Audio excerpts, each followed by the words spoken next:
5వ యేసు, పిల్లలారా భోజనమునకు మీ యొద్ద ఏమైనా ఉన్నదా అని వారిని అడగగా. ఇప్పుడు ఎవరైనా బయటోడు మాట్లాడుతున్నాడు అనుకో, ఏ పిల్లోడా అన్నట్టు ఎవడరా నువ్వు అంటాం. ఏ పిల్ల అంటే ఏమి నువ్వు ఆడట్లా అట్లా అంటాం. బయటోళ్ళు అయితే ఏమా ఏ బాబు అని మాట్లాడాలా. కానీ ఈయన ఎట్లా మాట్లాడుతున్నాడు, పిల్లలారా మీ దగ్గర తినటానికి ఏమైనా ఉందా అన్నాడు. ఇది నోటితో కదా మాట్లాడేది. ఏసే నోటితో మాట్లాడండి కదా. 4 దినాల క్రితమే ఏసే కనబడ్డాడు. 4 దినాల క్రితమే ఏసే మాట్లాడాడు. 4 దినాల్లో ఏసే స్వరాన్ని గుర్తుపట్టడం మానేసింది. 4 దినాలే 4 దినాల్లో స్వరం మర్చిపోయాను. మీలో చాలామంది ఏమంటారు తెలుసా, సార్ ఇదివరకు నేను చాలాసార్లు ప్రార్థన చేశా, చాలా వాక్యం విన్నా, ఎంతసేపు వాక్యం వింటున్నా కూడా మంచిగా ఉండేది, ఇప్పుడు లేదు. ఇప్పుడు ఎందుకు లేదు? ఎందుకు వినబుద్ధి కావట్లేదు?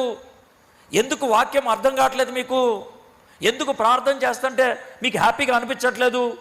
ఎందుకని ఇప్పుడు ప్రార్థన త్వరగా ముగిసిపోవాలనుకుంటున్నావు? ఎందుకు వాక్యం ఇంత లేట్ అని టైం చూస్తున్నావు నువ్వు? ఎందుకు అనంటే గుర్తుపట్టడం మానేసినాం. నుంచున్నాడు గుర్తుపట్ల, మాట్లాడాడు గుర్తుపట్ల. ఇంకేం చేశాడంటే లేదని వారు ఆయనతో చెప్పిరి. అప్పుడు ఆయన, దోణె కుడి ప్రక్కన వల వేయుడి, మీకు దొరుకునని చెప్పెను గనుక వారు అలాగు వేయగా చేపలు విస్తారముగా పడినందున వల లాగలేకపోయారు. బిల్కుల్ లూకాసు వార్త 5వ అధ్యాయంలో ఏం జరిగింది, ఇక్కడ కూడా అదే జరుగుతుంది. అవునా కదా? అక్కడ కూడా వల కుడి పక్కనే అండి అన్నాడు, వేశారు, మస్తు చేపలు వచ్చినాయి. ఇప్పుడేమైంది, అరే పక్కనే రా వస్తుంది అని అన్నారు. అప్పుడైతే అయ్యా మేము రాత్రంతా పట్టాం అని అన్నారు. ఇప్పుడు అనలా. ఎందుకు అనలేదు నాకు తెలియదు. విసుగుపోయారేమో. కొన్నిసార్లు విసుగుపోయినప్పుడు, కోపం వచ్చినప్పుడు, ఎక్కడ ఫలితం దొరికినప్పుడు ఎవడేం చెప్పినా చేస్తాం. తాయెత్తు కట్టుకుంటాం, కొబ్బరికాయ కొడతాం, గుండు గీకించుకుంటాం, లేకపోతే ఇలాంటి పనులు చేస్తాం. పలానా క్షేత్రంకి వెళ్తాం, కొబ్బరి నూనె రాసిపించుకుంటాం, నూనె సీసా కొనుక్కుంటాం, ఖర్చీఫ్ కొనుక్కుంటాం. అప్పుడు ఏంటంటే చిరాకెత్తిపోయింది, ఏదో ఒకటి చేద్దామని. బహుశా అట్లా అనుకున్నారేమో. ఈ పక్కన పట్టు అంటే పట్టారు, చేపలు దొరికాయి, మస్తు చేపలు దొరికాయి. ఇంత మస్తు చేపలు దొరికినా గుర్తుపెట్టుకో, పేతురు అక్కడ, యేసుప్రభు అక్కడ నిలబడితే పేతురు గుర్తుపట్టాడా? లేదు. యేసయ్య మాట్లాడితే పేతురు గుర్తుపట్టాడా? లేదు. చేపలు మస్తు దొరికినాయి, అప్పుడైనా అరే అని గుర్తొచ్చిందా? లేదు. మీకు అర్థమైందా? మీరు దేవుని నుంచి దూరం అయితే, వాక్యానికి ప్రాధాన్యత ఇవ్వకపోతే, బైబిల్ చదవటం మానేస్తే, ప్రార్థన చేయటం మానేస్తే, ఒకవేళ దేవుడు మాట్లాడినా మీకెక్కదు. ఎందుకు గట్టిగా నేను ప్రసంగం చేయాలా? ఎందుకు బల్లగుద్ది మాట్లాడాలా? ఎందుకు మీకు ప్లీజ్ అని మాట్లాడాలా? నేను ఎందుకు చేయాలండి ఇదే? ఎందుకు చేయాలా? నాకేమన్నా లాభమా? నాకు చెప్పకపోతే పోయేదేమన్నా ఉందా? మీ గురించే కదా ఇది. దేవుడు నాకు ఈ భారం ఎందుకు ఇచ్చాడు? మీ గురించే కదా. మీరు నాశనం అవడం ఆయనకి ఇష్టం లేక కదా. ఇదంతా చేసే దాని గురించే కదా. ఆయన ఎత్తుకుంటూ వచ్చాడు పేతుర్ని, ఆయనతో ఒక అద్భుతం చేశాడు. అయినా ఆయనకి రాలేదు. అయితే అప్పుడు ఏమైంది? కాబట్టి 7వ వచనం, యేసు ప్రేమించిన శిష్యుడు ఎవరైనా? యోహాను. యేసు ప్రేమించిన శిష్యుడు, ఆయన ప్రభు సుమి అని పేతురుతో చెప్పాను. ఆయన ప్రభు సుమి. ఎవరు చెప్పారు? యోహాన్ చెప్పాడు. మీలో కొంతమందికి జరిగిన విషయాలు మీకు కల వస్తుంది, కానీ కళ మాత్రం సమझ కాదు. మీ పాస్టర్ దగ్గరికి వెళ్ళి అడుగుతారు, సార్ కళ వచ్చింది, ఎందుకు వచ్చిందో? సార్ రాత్రి పాము కల్లోకి వచ్చింది, ఎందుకు వచ్చిందో? సార్ రాత్రి ఏదో చచ్చిపోయిన ఆవిడ కళ్ళలోకి వచ్చాడు, ఎందుకో? ఈ కళలు అసలు ఎందుకు వస్తాయి? కళ వస్తే కనుక మీ పాస్టర్ దగ్గరికి వెళ్ళి ఎందుకు అడుగుతారు?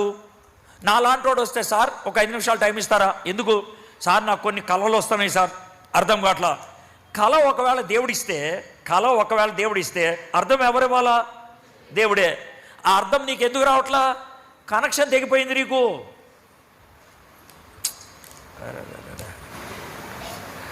ఒక్క పావు గంటలో ముగిస్తాను.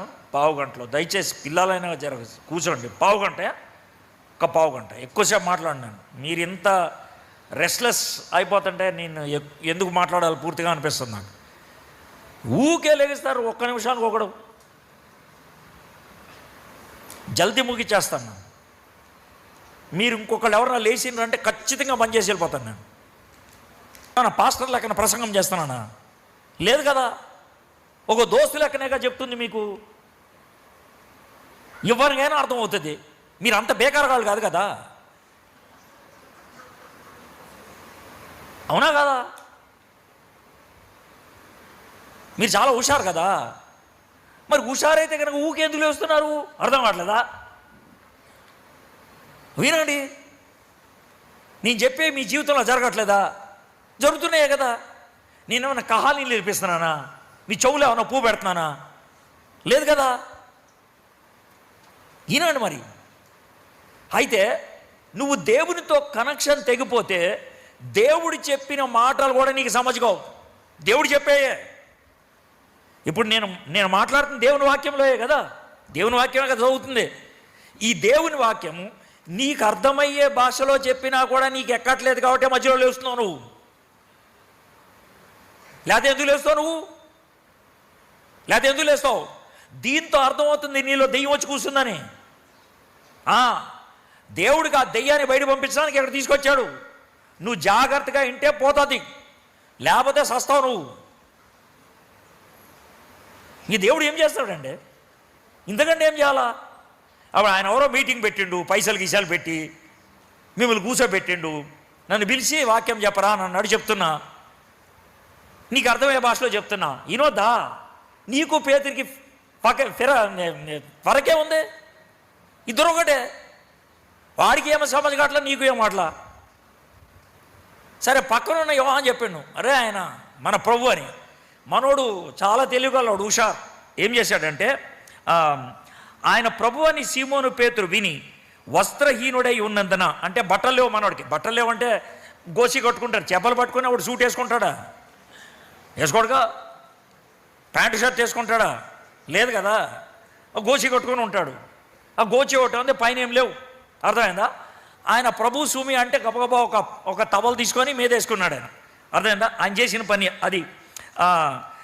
పై ఉన్నందున పై బట్ట వేసి సముద్రంలో దుమికారు. మనోడు దూకేశాడు. అది చాలా దూరం ఉంది, ఇక్కడి నుంచి గోడంత దూరం. అంత దూరం ఈత కొట్టుకుంటే వెళ్ళిపోయాడు ఆయన. వెళ్ళిపోయి ఫస్ట్ ఏసే దగ్గరికి వెళ్ళిపోవాలా. దీని అర్థం ఏంటి తెలుసా? మనోడు జీవించేదేమో గలీజ్ జీవితం, దారిపోయి వచ్చింది కదా. కానీ ఏసే రాగానే అటెండెన్స్ చేయించుకోవాలా ఫస్ట్. నవ్వుతున్నారులే, మీరు కూడా అదే టైప్.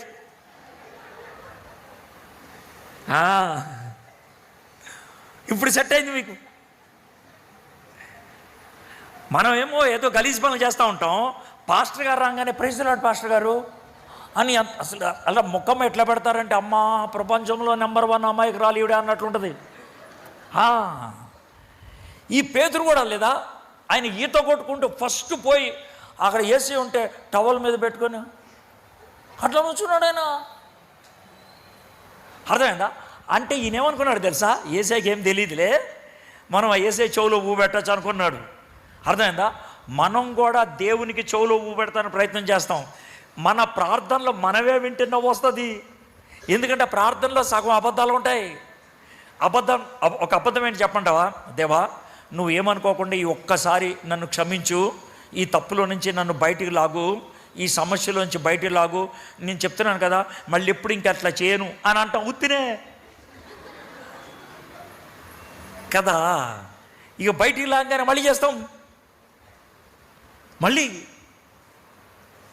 మనం అంత గలీజ్గాళ్ళం, అంత బేకార్ ముఖం పెట్టుకొని అలా అమాయకుని లెక్క చూస్తూ ఉన్నాడు ఏసై దగ్గర.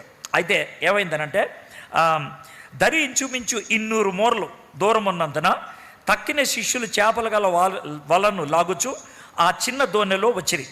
వారు దిగి దరికి రాగానే అక్కడ నిప్పులను వాటి మీద ఉంచబడిన చేపలను రొట్టెయు కనబడి. ఏసై ముందు ఏమున్నది? నిప్పు ఉన్నది. నిప్పు మీద ఉంది రొట్టె ఉన్నది, చేప ఉన్నది. అంటే ఆయన తండూరి రోటీ చేస్తున్నాడు, కబాబు చేప కబాబు చేస్తున్నాడు. మనకు అర్థమయ్యే భాషలో. అర్థమైందా? నుప్పుల మీద ఫ్రై చేస్తున్నాడు ఆయన. అది ఆయన చేసేటువంటి పని. ఆయన కూర్చున్నాడు. ఇప్పుడు మీ దగ్గర చేపలు ఏమన్నా ఉన్నాయా అని అడిగినప్పుడు మనం ఏమనుకుంటాం తెలుసా? ఏసైకి తినడానికి ఏం లేదు అడుక్కున్నాడని. అట్లా ఏం కాదు భాయ్. ఆయన ప్రశ్న అడిగింది మనల్ని ఆలోచింపజేయడానికి. చాలాసార్లు ఏసే మనల్ని అడిగేది తెలుసుకోవడానికి కాదు, చాలాసార్లు ఏసే అడిగేది మనం తెలుసుకోవడానికి. మీ దగ్గర చేపలు ఏమన్నా ఉన్నాయా అని అడిగింది కదా, సరే అక్కడికి వచ్చేప్పటికి ఆల్రెడీ రొట్టెలు ఉన్నాయి, ఆల్రెడీ అక్కడ చేపలు ఉన్నాయి. అయితే వీళ్ళకి జర ధైర్యం తీసుకొద్దామని అంటే ఎట్లా చెప్పంటావా? ఇప్పుడు యేసయ్యతో పేతురికి మాట్లాడటానికి ధైర్యం వస్తుందా? రాదు. ఆదాం టైప్ ఉంటాడు. ఆదాం పాపం చేయగానే ఏం చేశాడు? చెట్టు వెనక్కి దాక్కున్నాడు. అర్థమైందా? మనోడికి నోటెంబడ మాట్లేదు, అట్లనే ఉన్నాడు, తలక ఉంచుకొని ఉన్నాడు. ఇప్పుడు యేసయ్య ఏదో ఒకటి మాట మొదలు పెట్టాలా? ఎవరితో? పేతురుతో ఏదో మాటలు మొదలు పెట్టాలి. అలా మొదలు పెడితేనే ఇక మనోడు సెటరేట్ అవుతాడు. మనంతటా మనం దేవునితో మాట్లాడటానికి దమ్ము లేదు కాబట్టి దేవుడే మాట్లాడాలి. ఏం మాట్లాడాడు చూడండి. 10వ వచనం. యేసు, మీరు ఇప్పుడు పట్టిన చేపల్లో కొన్ని తీసుకొని రండని వారితో చెప్పగా, సీమోను పేతురు దోణి ఎక్కి వలను దరికి లాగాను. అది 153 గొప్ప చేపలతో నిండి ఉండెను. చేపలు అంత విస్తారముగా పడినను వల పిగల్లేదు. ఇప్పుడు యేసు ఏమన్నాడంటే, బాబు చేపలు పట్టారుగా, జర తీసిరండి అని అన్నాడు. అంటే ఉరికిపోయాడు. మళ్ళీ హుషారు, మళ్ళీ హడావడి చేస్తారు కదా, ఉరికిపోయి మళ్ళీ చేపలు తీసుకొని వచ్చాడు. ఇది నేను చాలాసార్లు గమనిస్తాను. ఎట్లా అంటే, నన్ను అప్పుడప్పుడు వీళ్ళు భోజనాన్ని పిలుస్తారు కదా. ఈ భోజనాన్ని పిలిస్తే అర్థమైందా, ఈ భోజనానికి ఇంట్లో మొగోళ్ళు ఉంటారే, వాళ్ళు జర హడావిడి చేస్తారు. వాళ్ళు హడావిడి చేసి కష్టపడి వంట వండేదంతా ఆడవాళ్ళు. అర్థమైందా? కానీ వీళ్ళు దగ్గర కూడా రానివ్వండి వాళ్ళని. ఈ వంట, అన్నం వేయటం, కూర వేయటం వీళ్ళు వేస్తూ ఉంటారు. వీళ్ళు అసలు జిందగీలో ఎప్పుడు వంట వడ్డించిన వాళ్ళు కాదు. ఎప్పుడైనా వంటగదిలోకి వస్తే కదా అర్థమైంది, ఏది ముందేయాలో తెలియదు, ఏది వెనకాయాలో తెలీదు, ఏ కూర ఎట్లాలో తెలీదు, అటు ఇటు వేస్తూ ఉంటారు. నేను కొన్నిసార్లు గమనించి అడుగుతాను. ఏమని అడుగుతానంటే, సార్ మీరు ఎప్పుడైనా మీ భార్యకు వడ్డించారా అని. లేదు సార్. మీరు జిందగీలో ఎప్పుడైనా వంటగదిలోకి వచ్చారా? లేదు సార్. మరి ఎందుకు సార్? పక్క తప్పుకోండి సార్, ఆవిడ వస్తుంది. ఇదేంటంటే, మనము అట్లా చేసి మనం దేవుని దగ్గర నుంచి మార్కులు కొడదామని. అర్థమైందా? మార్కులు కొట్టుడు అని అంటే, మీరు చాలామంది, అంటే అందరిని కాదే, అందరిని అనద్దు, చాలామంది ఈ మీటింగుల్లో ఫుల్ హడావుడి చేస్తారు. చాలామంది ఏమంటారు సార్, నాకు ప్రార్థన అంటాడు. అరే, ప్రార్థన చేయడానికి స్టేజే కావాలరా, ఇల్లు లేదా? పైగా ప్రార్థనకి కనుక టైం ఇవ్వకపోతే ఈయన మీద కోపం తెచ్చుకుంటారు. ఈయనకి ఏదో దేవుడికి ఈయనకి అడ్డు ఉన్నట్టు. నువ్వు ప్రార్థన చేసే దేవుడికి నువ్వు చెయ్యి, ఎప్పుడేం చేయొచ్చు కదా. నాకు స్టేజ్ ఎక్కించు, నాకు ప్రార్థన ఇవ్వనంటే, అరే ప్రార్థన చేయడం డ్రామా ఇదేమన్నా పెర్ఫార్మెన్సా? నువ్వు దేవుడితో మాట్లాడేది కదా, ఎంత హడావిడి చేస్తూ ఉంటావు. ఒకసారి ఇక్కడ హైదరాబాద్లో ఒక చర్చ్, పెద్ద చర్చ్, యూత్ మీటింగ్ పెట్టారు సాయంత్రం పూట, ఆదివారం సాయంత్రం యూత్ మీటింగు. నేను వెళ్ళి కాముష్గా యూత్ మధ్యన కూర్చున్నా. అర్థమైందా? వాళ్ళు ఎవరు నన్ను చూడలా. అదే నేను కూర్చున్నా, ఎవడో వాడు కూడా అనుకున్నారు. కూర్చుంటే నా ముందోడిని పిలిచిండ్రు స్టేజ్ మీదకి. ఎందుకనంటే ఆడు యూత్ లీడర్ అంట. వాడు వెళ్ళి స్టేజ్ మీదకి వెళ్ళి చేసి వచ్చింది ఏంటి తెలుసా? ప్రార్థన చేసి వచ్చాడు. స్టేజ్ మీదకి వెళ్ళి ప్రార్థన చేసి వచ్చాడు. ప్రార్థన చేసి వచ్చి నన్ను చూడలా. పక్కన ఉన్నవాడిని, అరే మంచిగా వచ్చిందా ప్రార్థన అంటాడు. మంచిగా రావటం ఏంట్రా ప్రార్థన? ఇప్పుడు నీకు అర్థమైందా?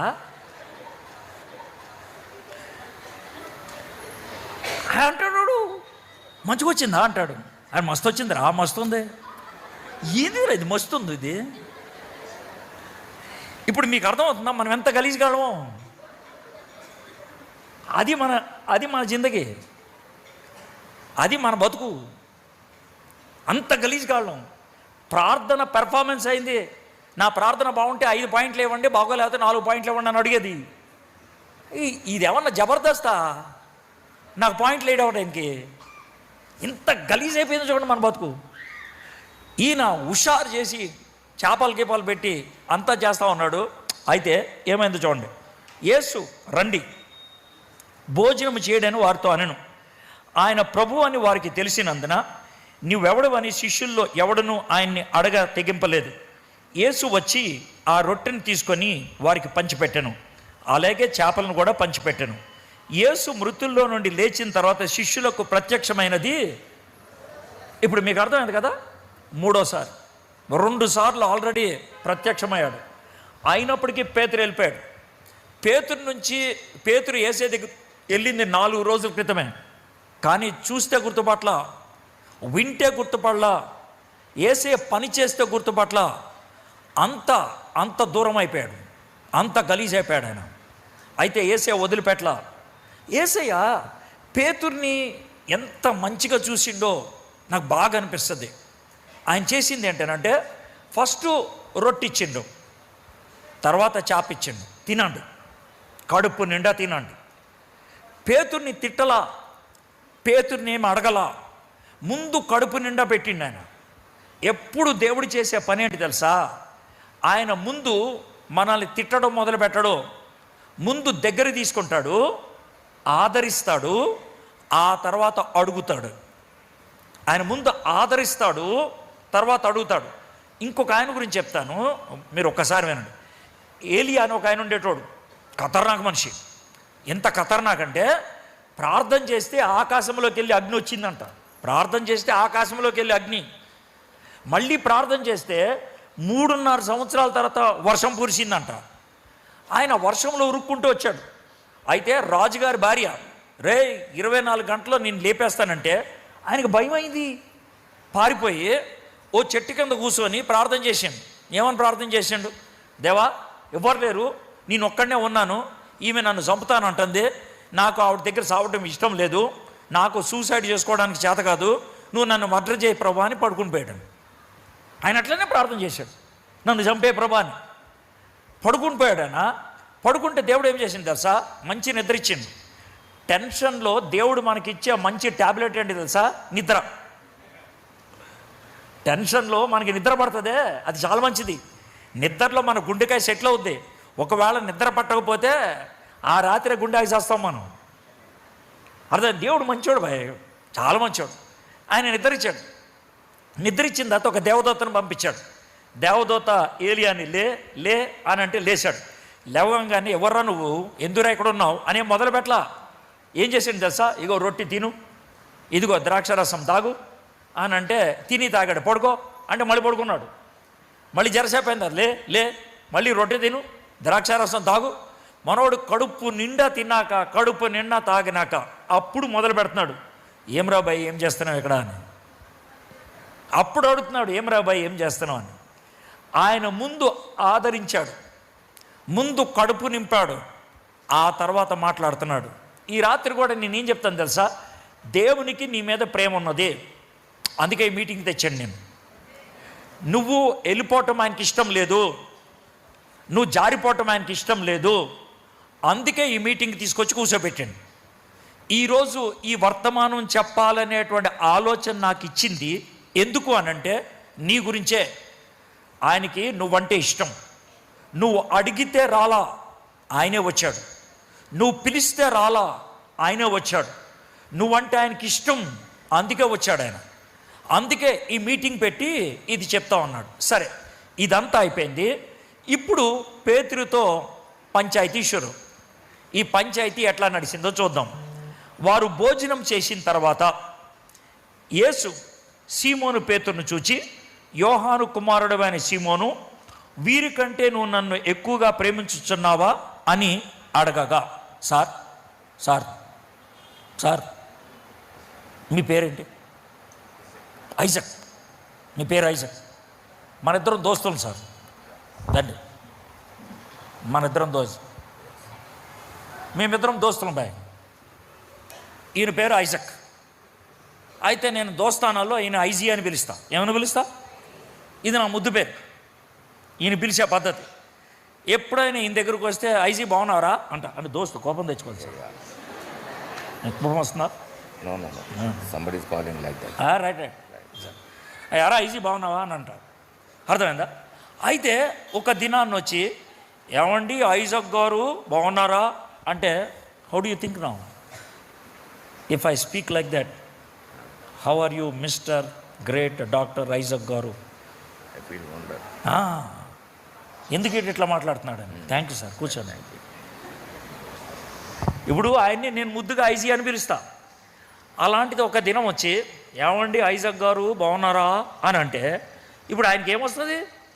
ఏమైంది రైడ్కి? ఏమైందన్నా? ఏమైంది? ఏమి అట్లా మాట్లాడుతున్నావు అంటారు కదా. ఇప్పుడు రోజు యేసయ్య ఈయన దగ్గరకు వచ్చినప్పుడు ఏమని పిలుస్తారంటే అరే బండోడా అని పిలుస్తాడు. అంటే ఏమని పిలవాలా? పేతురు అని పిలవాలా. అర్థమైందా? ఇప్పుడు వచ్చినప్పుడు పేతురు బండోడా అని పిలవట్లా. ఎట్లా పిలుస్తున్నాడో చూడండి. ఆయన యోహాను కుమారుడైన సీమోను అంటే చాలా మర్యాదగా ఏమండి యోహాను కుమారుడు గారైనటువంటి సీమోను గారు అని పిలిచాడు. ఇప్పుడు మనకేమొస్తుంది? మండుద్ది. మరి ఏమిద్రా భయ్ ఇట్లా పిలుస్తున్నాడు? ఇంత దూరం అయిపోయానా నేను? ఇంత దూరం చేసిండేంటి? ఇంత మర్యాద అవసరమా మనకి? అరే మన ఇద్దరం దోస్తులం కదా, అరే అని పిలవాలా? పేతురు అని పిలవాలా? నువ్వేంది ఇంత మర్యాద ఇస్తున్నావు నాకు? అవునండి మీరు చాలా పెద్దోళ్ళు, చాలా గ్రేట్, మీరు చాలా గ్రేటు, ఇదన్నమాట. అయితే అట్లా పిలిచి ఏమంటాడంటే వీరి కంటే నువ్వు నన్ను ఎక్కువగా ప్రేమించున్నావా అని అడగగా, ఏం సారు సీమోన్ గారు, యోహాను కుమారుడైన సీమోన్ గారు, ఇవన్నీ ఉన్నాయి, వీళ్ళందరూ ఉన్నారు కదా, వీళ్ళకంటే నన్ను ఎక్కువ ప్రేమిస్తున్నావా అని అంటే ఆయన ఇచ్చిన జవాబు ఏంటి చూడండి. అవును ప్రభువా, నేను నిన్ను ప్రేమించున్నాను, నీవే ఎరుగుదువని ఆయనతో చెప్పాను. ఈ మాట ఉన్నదే, నీవే ఎరుగుదువని. ఇది మన ఇంట్లో మస్సాలు జరుగుద్ది. మన ఇంట్లోనే. ఎట్లా తెలుసా? ఇప్పుడు భార్యాభర్తల గొడవలు అవుతూ ఉంటాయి. భార్యాభర్తల గొడవ అయినప్పుడు పంచాయతీకి పాస్టర్ని పిలుస్తారు. పంచాయతీకి పాస్టర్ని పిలిస్తే వాళ్ళు పంచాయతీలు ఎట్లా మాట్లాడి చెప్తాను. ఎట్లా అంటే, ఏమమ్మా అంటే, సార్ ఈయనకి ఎంత కూర వండి పెట్టానో తెలుసా, ఈయనకి ఎన్ని సేవలు చేసినానో తెలుసా, ఈయన్ని ఎంత ప్రేమించినానో తెలుసా అని అంటారు. ఇప్పుడు చూడండి, ఎంత ప్రేమించినానో తెలుసా అంటే అది ఇదివరకే ఇప్పుడా? ఇదివరకు. ఇప్పుడుందా? ఇప్పుడు నువ్వు నిజంగా ప్రేమిస్తే ఒక మాట అంటే పోలా ఐ లవ్ యూ అని అనరో. నేను అప్పుడు ప్రేమించలేదా, నేను ఇప్పుడు ప్రేమించలేదా అని ఇవిడంటే, ఈ మొగడేమంటాడు దశా, నేను మొన్నే పట్టు చీర కొనిచ్చినా, అంతకుముందు రోజే బజార్ తీసుకెళ్ళినా, అది పట్టు చీర కొట్టించింది మొన్న బజార్ తీసుకెళ్ళింది 10 రోజుల క్రితం, మరి ఈరోజు ఏం చేసినావు? గుర్తుపెట్టుకో, ప్రేమ వైఫై లాంటిది. ఎలాంటిదే? వైఫై. ఏంటి సార్ అంటే, వైఫై ఇప్పుడు పనిచేస్తుందా కావాలి, ఇందాక పనిచేస్తే ఇప్పుడు ఎందుకు లాభం? ఎదురబాయ్ సార్ ఇప్పుడు దాకుంది సార్ అంటే, ఇప్పుడు దాకుంది, ఇప్పుడుందా? ఇప్పుడు దాకుంటే పర్లే, ఇప్పుడుందా? మనం ఇప్పుడు లేదు కాబట్టి ఇందాకడ చెప్తాం, మనం ఇప్పుడు లేదు కాబట్టి నిన్నడ చెప్తాం. పేతురా ఉంటాడు తెలుసా, నీకే తెలుసా అంటాడు. నాకు తెలుసో లేదో నీకు అనవసరం, నువ్వు చెప్పొచ్చుగా ఉందని. అర్థమైందా? మనకి ఇంకొక వ్యక్తికి మధ్యలో గ్యాప్ వస్తే వచ్చే డైలాగులు ఇవి. అర్థమైందా? యేసయ్యకి పేతురికి ఏమొచ్చింది? గ్యాప్ వచ్చింది, అందుకే ఈ డైలాగులు వేస్తున్నాడు. అయితే యేసయ్య ఉన్నాడు తెలుసా, యేసు నా గొర్రె పిల్లల్ని మేపుమని అతనితో చెప్పాను. మరలా ఆయన యోహాను కుమారుడు అయిన సీమోను, నన్ను ప్రేమించున్నావా అని రెండోసారి అతన్ని అడగగా, అతడు అవును ప్రభువా, నేను నిన్ను ప్రేమించున్నానని నీవే ఎరుగుదువని ఆయనతో చెప్పాను. ఆయన నా గొర్రెలను కాయమని చెప్పాను. మూడోసారి ఆయన యోహాను కుమారుడు అయిన సీమోను, నన్ను ప్రేమించున్నావా అని అతన్ని అడిగాను. నన్ను ప్రేమించున్నావా అని మూడోసారి తన్ను అడిగినందుకు పేతురు వ్యసనపడి, వ్యసనం అంటే ఏంటి తెలుసా? కోపం, చిరాకు. పదే అడిగితే కనుక ఊరికే అడుగుతావేంది, ఇది మనం అన్నమాట. అట్లాగా ఎన్నిసార్లు అడుగుతావు? అయితే మీకు కూడా ఒక డౌట్ వస్తుంది, సార్ యేసయ్య 3 సార్లు ఎందుకు అడిగాడు సార్? ఆయనకి ఏమన్నా చెవుడా? ఎందుకు అడిగారు సార్ అని మీకు ఒక్క మాట చెప్తున్నాను. యేసయ్య ఎక్కడ కూర్చున్నాడు మీకు యాద ఉందో లేదు? యేసయ్య నుప్పులు అవతల కూర్చున్నాడు. నుప్పులు యువతలు ఎవరున్నారు? పేతురు ఉన్నాడు. యేసయ్యకి పేతురికి మధ్యన ఏమున్నాయి? నుప్పులు, మంట ఉన్నది. అర్థమైందా? మీకు యాద వచ్చిందా? గెత్సెమన తోటలో వెళ్ళిపోతున్నప్పుడు పేతురు ఎక్కడ కూర్చున్నాడు? మంట దగ్గర కూర్చున్నాడు. యేసయ్య అటు రోడ్డు మీద వెళ్తున్నాడు. యేసయ్యకి పేతురికి మధ్య ఏమన్నది? మంట వెలుగులో ఎవరినో చూశాడు యేసయ్య. ఇప్పుడు రివర్స్లో ఎవరెవరు చూస్తున్నారు? పేతురు యేసుని. ఆ రోజు పేతుర్ని ఎన్నిసార్లు అడిగారు? ఇప్పుడు యేసయ్య ఎన్నిసార్లు అడుగుతున్నాడు? అది మరి లెక్క. అర్థమైందా లేదు? మరి ఆ రోజు 3 సార్లు ఇట్లాంటి సెట్టింగ్లోని ఆయన ఎవడో నాకు తెలియదు అన్నావు కదరా.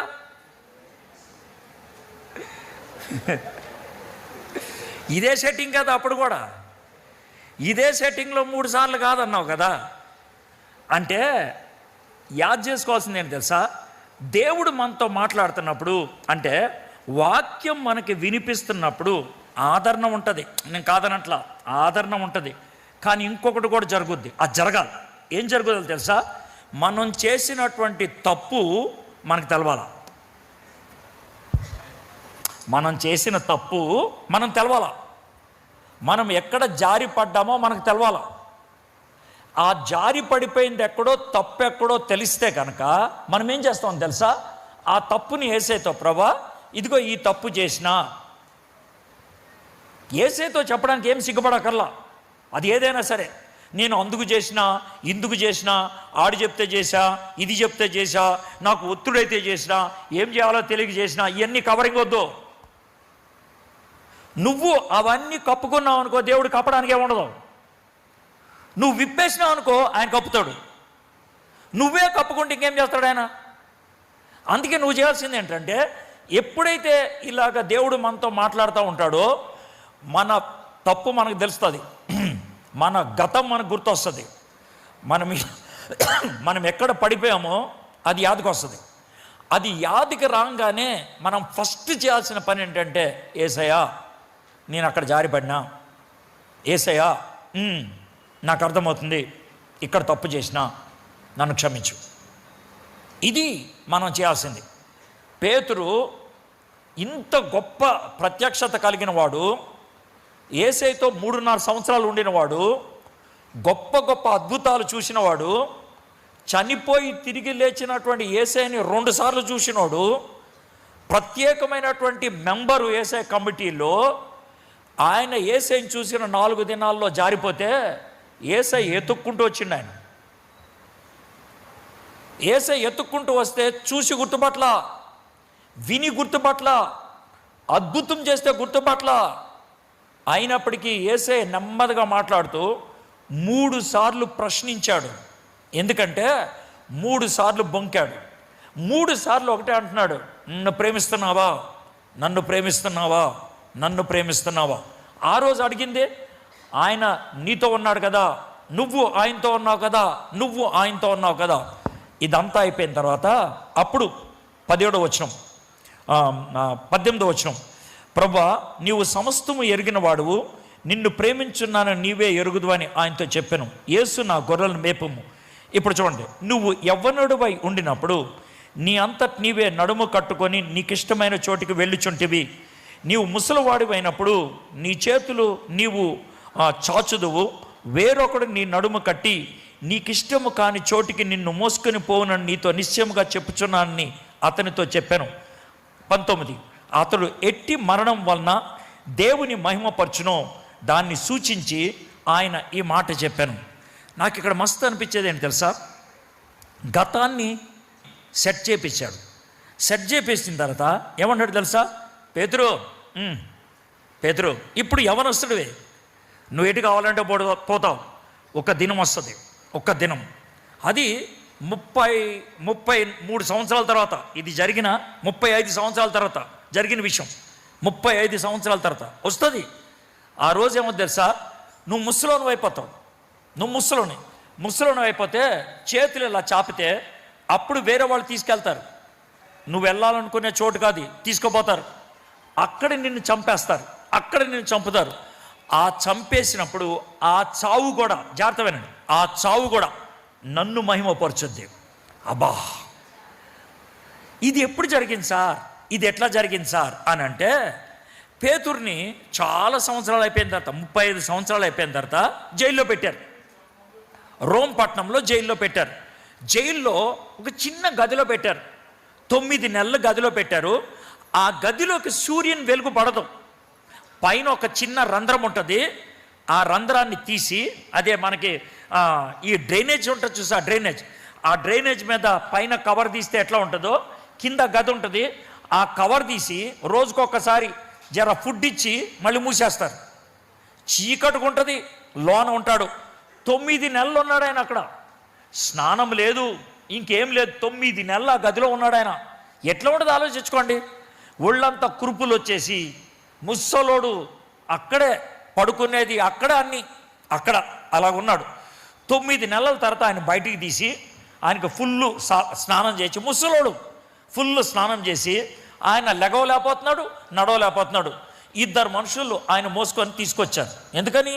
రోమన్ చక్రవర్తి అంటాడు, రేయ్ ఈయన్ని సిలువేసి చంపండి, ఈయన్ని సిలువేసి చంపండి అని అంటే పేతురు ఇలా చేతులు పెట్టి, అయ్యా ఏంట్రా, అయ్యా చిన్న మాట సార్, ఏంట్రా అయ్యా, నన్ను సిలువ మీద చంపదా, సిలువ మీద చంపదు, సింహాసనం మీదగా, అలా కాదయ్యా, నన్ను చంపండి, నన్ను చంపండి, ఇప్పుడే చంపండి, కానీ సిలువ మీద వద్దయ్యా. ఎందుకురా భయమా, ఎందుకురా భయం?